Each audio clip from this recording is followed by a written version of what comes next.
Nah, kita sudah bahas pemusatan data. Nah, sekarang yang kita bahas penyebaran data. Kita perhatikan ilustrasi kemarin ya. Ini penyebaran data itu seperti ini. Lalu ini kan pemusatan data. Nah, cara carinya ada 3 cara. Modus, median, mean. Nah, penyebaran data. Nah, untuk mengukur suatu persebaran data nanti juga akan kita bahas ada berapa cara. Nah, tak kasih ilustrasi dulu gunanya mengukur penyebaran data itu gimana, apa sih. Misalkan nilai kalian lagi. Misal nilai kelas 8. Tak ilustrasikan gunanya itu apa sih kita belajar penyebaran data.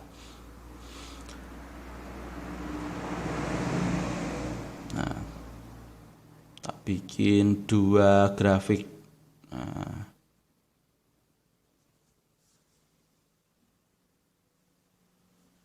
Nah, saya kurang cantik. Nah, seperti itu. Dari kecil ke kanan makin besar.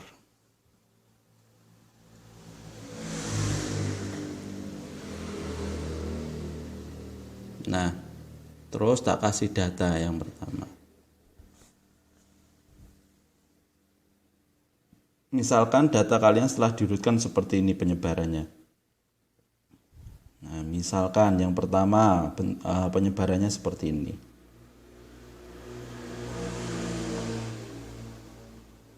Kumpul di sini misalkan pusatnya situ. Nah, misalkan kalau kalian lihat ya datanya kan ini ngeroto. Nah, dari nilai jelek ke nilai baik. Nah, datanya itu merata nilai kalian itu. Nah, kalau data merata begini kan saya bisa bilang bahwa kalian itu nilainya itu karena bagus karena ngeroto nilainya ya. Kalian itu santri kelas 8 itu ada yang pinter. Nah, ada juga yang nggak patio pinter. Nah, ada juga yang sedang-sedang saja. Nah, karena datanya ngeroto. Nah, jadi saya bisa bilang seperti itu. Nah, santri kelas 8 itu menurut data nilainya itu ada yang pinter, ada yang enggak, ada yang biasa saja. Nah, sekarang kalau misalkan kalian ujian lagi. Nah, terus datanya seperti ini nih, data nilainya.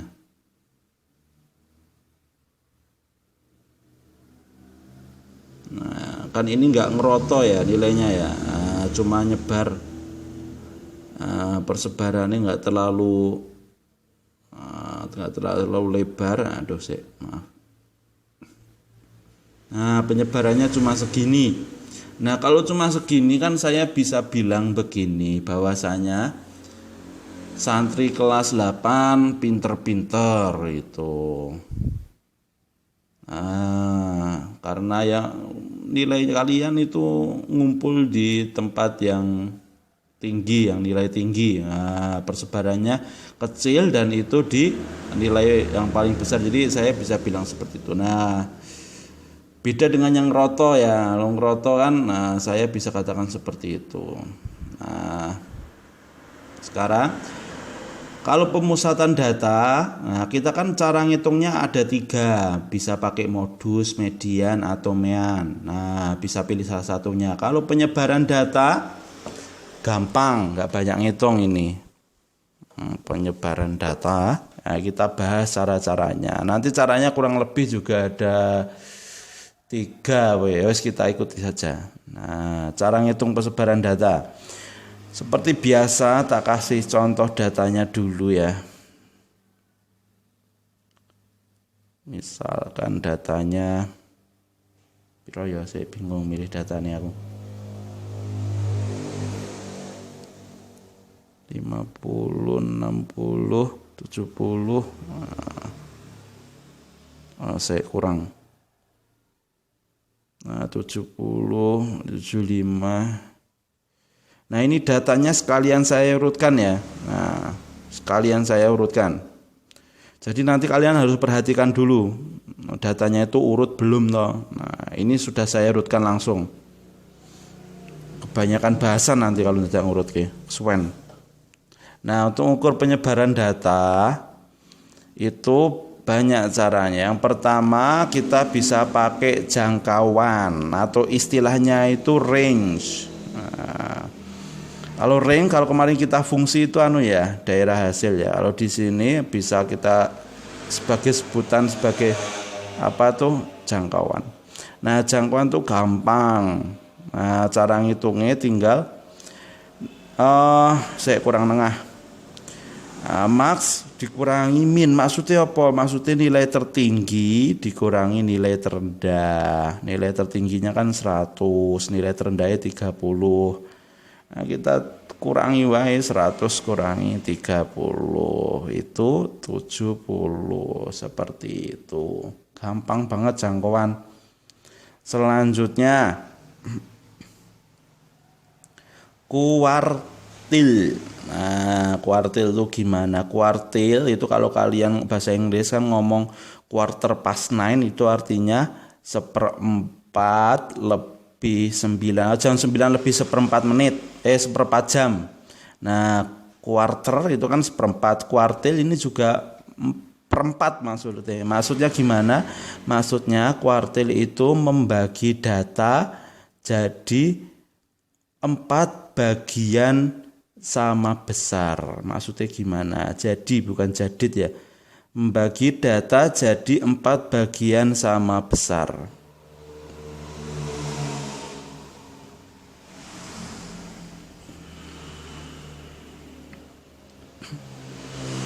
Maksudnya gimana? Maksudnya seperti ini. Datanya kan ada 10 itu ya, 30, 40, 50, 60, 70, 70, 75, 90, 90, 100. Kan itu ada 100. Nah, ada 10 data. 10 data kalau kita jadi 4 bagian sama besar itu kan pada karo 10 bagi 4. Ada berapa 10 bagi 4? 2,5. Nah, tak bulatke jadi 2 sama besar. Nah, sekarang dari 10 data yang udah urut ya, diurutkan dulu, ingat diperhatikan urutnya dulu, kita bagi biar datanya itu nanti jadi 2 bagian. 2 bagian dapatnya dari mana tadi? Dari 10 bagi 4, 2,5 terus tak bulat ke 2. Nah, jadi biar sama 2 bagian, saya membaginya kan jadi di sini toh letaknya nih. Nah, di sini. Kalau kalian perhatikan yang tengah itu enggak pas angka, sedangkan yang 2 ini yang 2 pembagi ini yang terakhir ini kan pas angka. Nah, kalian perhatikan di sini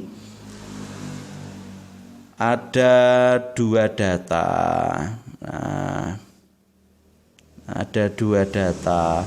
Di sini juga ada 2 data, 60 sama 70, 70 sama 75, juga ada 2 data, 90 sama 100, itu juga ada 2 data. Nah, dan kalian perhatikan pembaginya itu, yang garis merah itu kan ada yang pas angka, ada pas enggak angka, enggak masalah.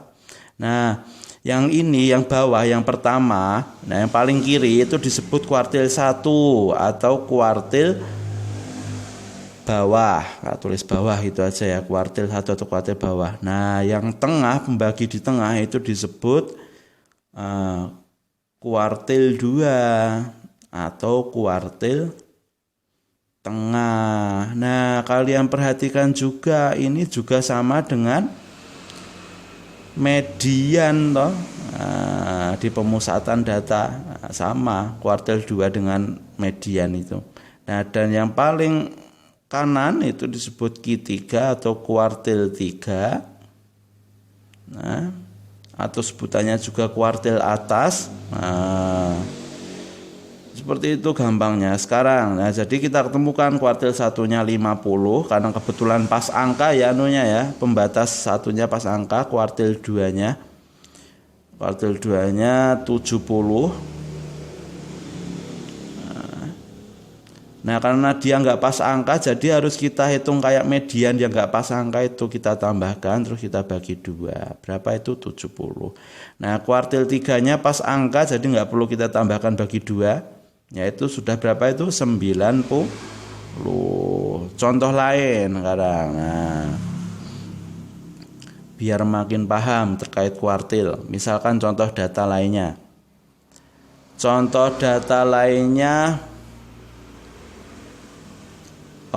misalkan ada 7 data.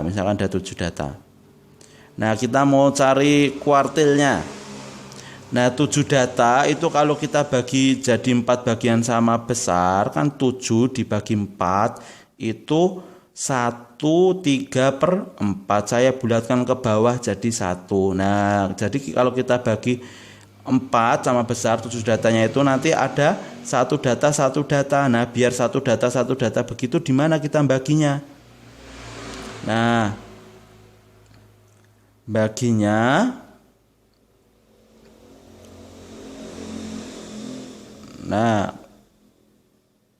di sini.